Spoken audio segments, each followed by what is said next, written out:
Good morning. My name is David White. Good morning. I'm very happy to be here along with my wife Pat. It is a pleasure to be with you this morning.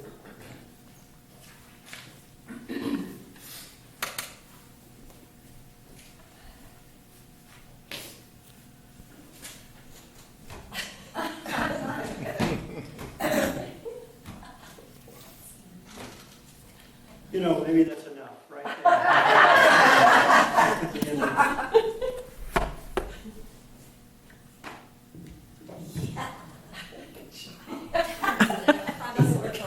How was Junior doing?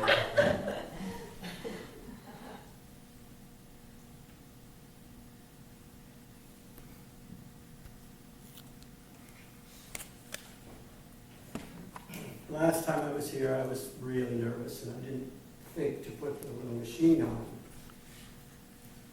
So we're thinking today. A few weeks ago, Joni texted me and asked me if I wanted to do a talk on humor. And because we were texting, she did not hear me scream, "No, no! It's way too much. It's way too much." So I said, "Give me a little time," and so a few days later we had a chat on the actual telephone. Oh, joy. And she said, "There are others doing something that," okay, all right, I can whack off a little bit, you know. So she said, "What do you want to do?" And I said, "Well, health or wellness," thinking she would pick one. She didn't pick one. Now we have both. And so I thought about health and wellness, and I guess it occurs to me that health is probably a baseline from which we can get better or sometimes go under in various realms, spiritual or physical or emotional or whatnot. Some we have good days, bad days, good months, on and on. And wellness, while health and wellness probably have plenty of overlap, I think wellness is an intentional upgrade. We might choose it. And instead of having health or wellness, I think we can just combine it and call it wealth, and then be done with it. I'm not sure about that. So thank you, Jody. Thank you. It's possible. I don't know what I'm doing. We'll see.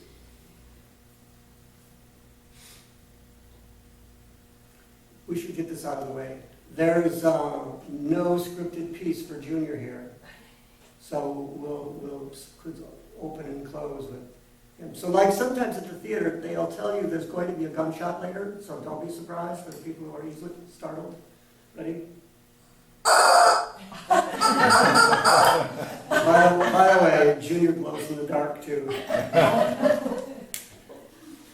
So health and wellness, it could be complicated, which is one way to look at it, or it could be nuanced. So there are ways to go in and talk about it. Mark Twain said, "Studying humor is like dissecting a frog. You may know a lot, but you end up with a dead frog." E.B. White said, "Humor can be dissected, as can a frog. But the thing dies in the process, and the innards are discouraging to any but the pure scientific mind." And I read some science about humor, and it is dry as a bone.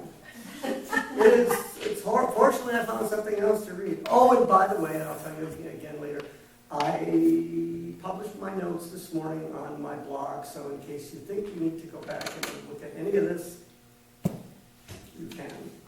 I'll tell you later. So humor, amusement, clowning, comicality, drollery. This is right from the thesaurus. I don't have to personally do all of this. Facetiousness, flippancy, farce, fun, gag, gaiety, happiness, jesting, jocularity, joke, joyfulness, kidding, levity, lightness, playfulness, pleasantry, tomfoolery, whimsy, wisecrack, and wit. So sometimes things disguise themselves as humor, and those are, we might call them sarcasm or manipulative tactics or racist, sexist jokes or anyone belittling anyone else, pretending that it's humor. That's not funny. So humor then can run a whole spectrum from slapstick, yuck it up comedy to quiet solo amusement like, oh, look at, and so sometimes then if we slow down in our path and just drive through the neighborhood and look at the clever decorations people have put up in their yard, that also is humorous. It's funny. It is, it can be amusing. So the downside, of course, to health and wealth, where did that go? Health and wellness is illness and sickness and depression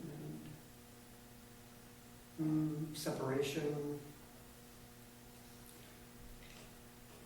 So Carol Burnett thinks you're born with humor. You know, you can learn timing, you can pay attention to things, you can practice more. And that's kind of where I would go. She thinks you have it or you don't have it. And I don't know that I agree, but she says, I don't do jokes. And I kind of don't do jokes either. And I didn't learn jokes. My father was a clever, witty fellow who kind of stayed in the moment. And that's sort of what I learned. Is someone at work, I told him that this thing and another thing I just did was upcoming, and he said, do you have butterflies for standing on stage? And I said, no, not really. Not since I cut back on my deep-fried caterpillars. I didn't have to think about it. It's just right there. So there my father is fast-tracking to the coffin on his deathbed and making the nurses giggle. And my mother, Richard, listen to these. They're trying to save your life. No stopping him at all. Go for the giggle, right? That's where I learned it. So why humor, anyway? It belongs with the up-leveled emotions, and I think we hear that. Remember, if we're moving towards love and we're moving towards joy, then humor comes right along, and I'm so absolutely tickled to see our little buddy on stage. He is one. And if I look around far enough, will I see a picture of laughing Jesus? Maybe in the other room. I don't know. He's laughing on the inside. It's hard. The animated movie Monsters Incorporated. I will watch it almost any time it's on. From wherever it starts, I don't care. And once upon a time, we were on the Hispanic channel, Telemundo, and I didn't realize it, but I just flipped it on. And pretty soon, I realized that I can't read their lips. Huh? Well, that slowed me down a little, because I grew up watching Bugs Bunny, and I could always read Bugs Bunny's lips. Oh yeah, Bugs was speaking English, that's right, I remember what I said. Anyway, we get to the end of Monsters Incorporated, and it took me several viewings to come around to the idea that they finally figured out that they could harvest or gather or utilize more energy easier from the children laughing than having them scream. And I thought that was pretty wonderful. So how to do humor better? Pay attention. How do you get to Carnegie Hall? Practice, practice, practice. There's someone I've been reading lately, Byron Katie. It's hard to sum her up exactly, but I got from her flipping the script. So when we hear things, then could we just turn it around and look at the other side of it and see, is that helpful or not? Because we have so many people telling us how things are. And maybe the response is yes or no, or maybe. Almost immediate. How often do we explore further? I don't know. Depends, I guess, right? So Socrates or Plato, and the internet is divided about who said this, the unexamined life is not worth living. And my upgrade to that is the unlived life is not worth examining. So turn it around. William James said, we don't laugh because we're happy because we laugh. And so it's in reading about this and thinking about being here today, it went from humor to laughter, and laughter is good stuff. We could do it more. Takes work, though. So also I ran across the myth is that it takes fewer muscles to smile than it does to frown. Actually, it takes one more muscle to smile than frown. But the more you do it, the stronger those muscles get, and the easier it is to do. Therefore, it seems easier because practice, practice, practice. So the upside and downside of humor. Robin Williams comes to mind, and when he was on the Actors Studio, they boiled it down to an hour, and there's a YouTube of a couple of hours of him going on, and the rumor is that when he was there, he went on for 5 hours. And I don't know that I could handle that much, just even to watch it.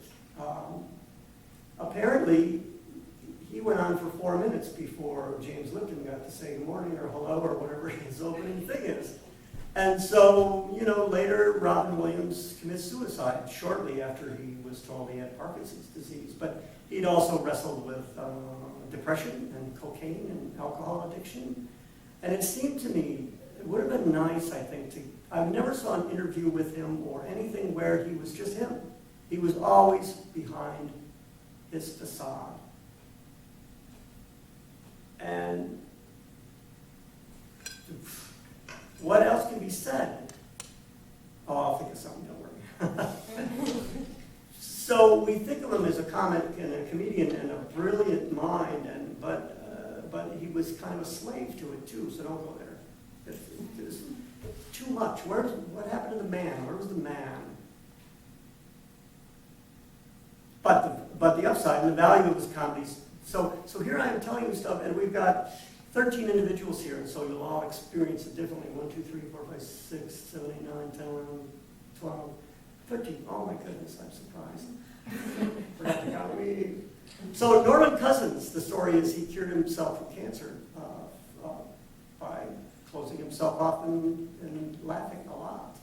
And I read up on him a little bit, and he did have collagen cancer. The medical name I cannot tell you, but it was like a cancer of the connective tissue, so pain everywhere. And morphine, and whatever they were willing to give him, did not work. It was not enough, but he found out that 10 minutes of laughter got him 2 hours of sleep at night. And so they gave him a few months, and he said, ha ha, I'm going home. And he went home, and after a month, he realized he was on the right track, and after 6 months, he had nearly cured himself. And at 2 years, he was back in his job because he decided to just laugh and watch movies. Charlie Chaplin comes to mind, probably the Three Stooges. I don't know what the time frame is. So does it work for everybody always? No. Did it work for him? Yeah, he died of something else. How lovely. How absolutely lovely. So those are two stories at two different ends of humor or of comedy that have to do with health and well-being. So we can use humor to hide out and keep reality at bay, or we can use it to up-level our condition. Theoretically, where are you in the game? So sometimes it works better than other times, but it seems like it's worth pursuing to look into further. One thing that allows me to enhance is the word, my amusement, is having read a book by Richard Rohr, the Franciscan monk and author, scholar, and leader of some contemplative grouping. The book was Falling Upward, Spirituality for the Second Half of Life. And my couple of takeaways were that the second half of life is marked by a few road signs, one of which is you don't have to attend every argument you're invited to. And the other one has something to do with he began to examine or be aware that he did not know as much as he thought he did.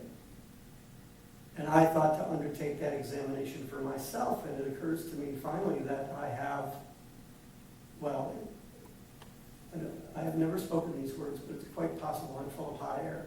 Huh? Which is the nice way, it's not the barnyard version of it. But so I have opinions, I have observations, I have speculations, I have experiences that have come through, filtered through my belief set.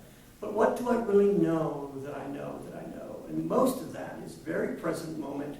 I can feel my feet and my hips. I know I can feel the front.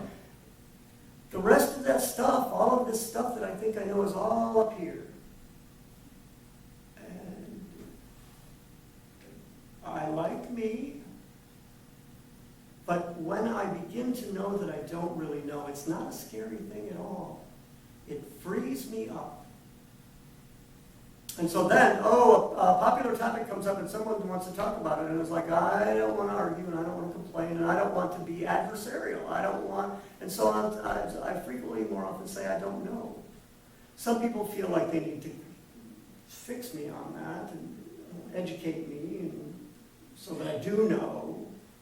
Secretly, I'm sitting here thinking, you don't know either, do you? That's the humor part of me, is I know I don't know, and I don't think you do either. Except the magnanimous, heart-filled part of me says, well, you do know it is true for you. You decided. There it is. You made it up. It's working for you. I'm not going to try and fix it. There is no fixing it. But I don't know. And that has allowed me much greater amusements as to how it is that I encounter the world or perceive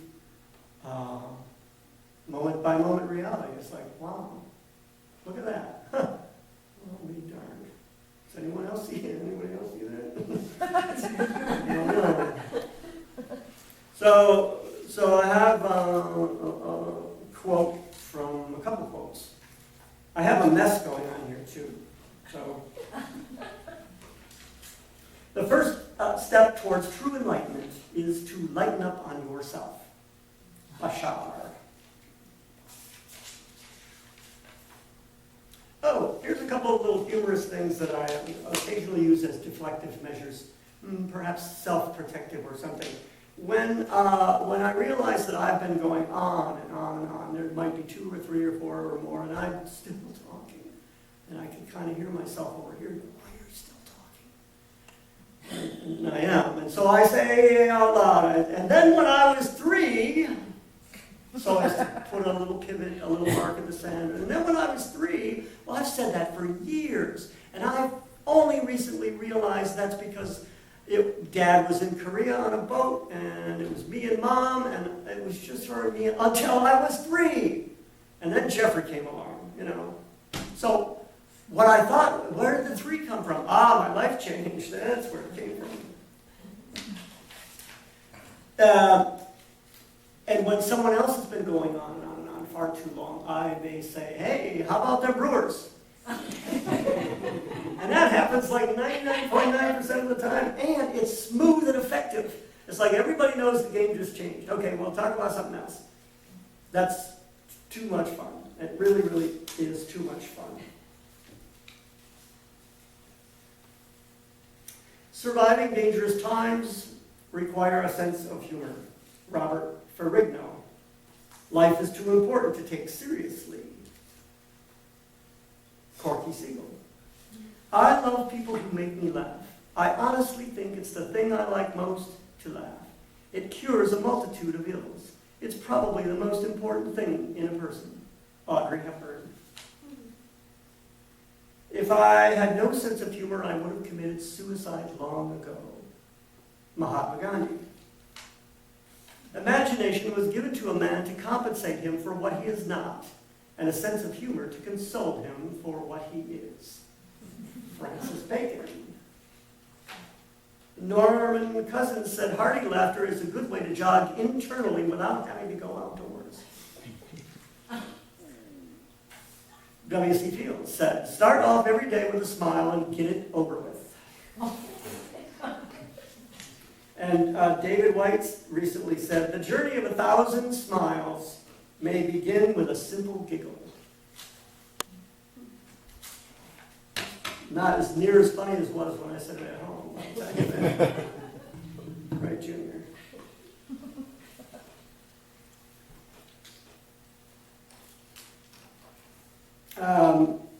So I was reading and reading and reading, and some of these things I didn't necessarily have to reinvent. So I just kind of feeling like a snake oil salesman, I reappropriated some stuff from the internets to read about humor. I say snake oil mostly because this reads like a bottle of magic juice. And there's a link, in my notes on the internet, I put some links to some of these things I read also at that place. The benefits of laughter and humor.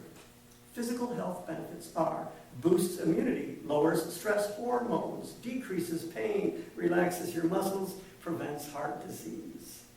Now, these aren't guarantees, of course. I think they might have said may or can or something. Mental health benefits: adds joy and zest to life, eases anxiety and tension, relieves stress, improves mood, strengthens resilience. Social benefits: strengthens relationships, attracts others to us, enhances teamwork, helps diffuse conflict, promotes group bonding. Laughter helps you stay mentally healthy. Laughter makes you feel good. Stops distressing emotions, relax and recharge, shifts perspective, seeing situations in a new light, draws you closer to others, brings people together.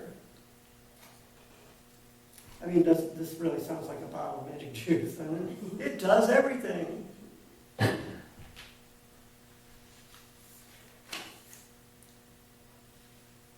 So there's some how-to, smiles at the beginning of laughter, etc., etc. There's a little trick where you might try this. I know where this has been.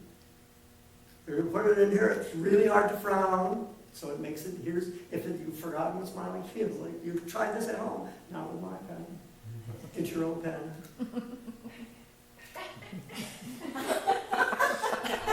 Anyway, how to do this? Practice. Expose yourself more. Find some movies. Find some friends who are giggling. Laughter yoga. Gail Vella works out of North Milwaukee, Glendale actually, but she moves around a little bit. Pat and I did a session with her one time at the St. Francis Public Library, and it's a hoot. So you start out by, it's not comedy, there are no jokes, there are no punchlines, but the point is to, let's see, we're going to take turns to go around, and then we'll do these things. And one of them might be, name 3 weird animals. Okay, platypus, and giraffe, and dung beetle. And everyone takes a little and then pretty soon you can feel the stuff working. I can feel the stuff working. You can do it in your car, or instead of singing in the shower, you can try that. That could be fun. So simulated laughter. So it's contagious. It'll work on you.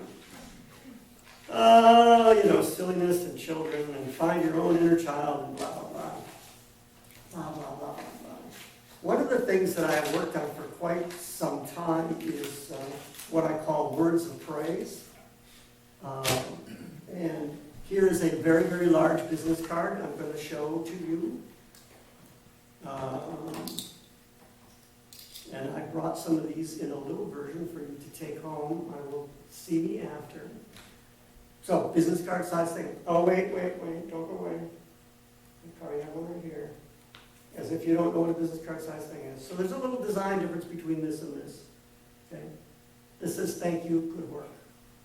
And I give it to the butcher, the baker, the candlestick maker. I give it to the librarian. I give it to the garbage truck driver. I give it to anybody. And when you look at somebody and say, I see you, good morning, I couldn't have done this without you today. Thanks for being here. Like, whoa. So this is basically what it is.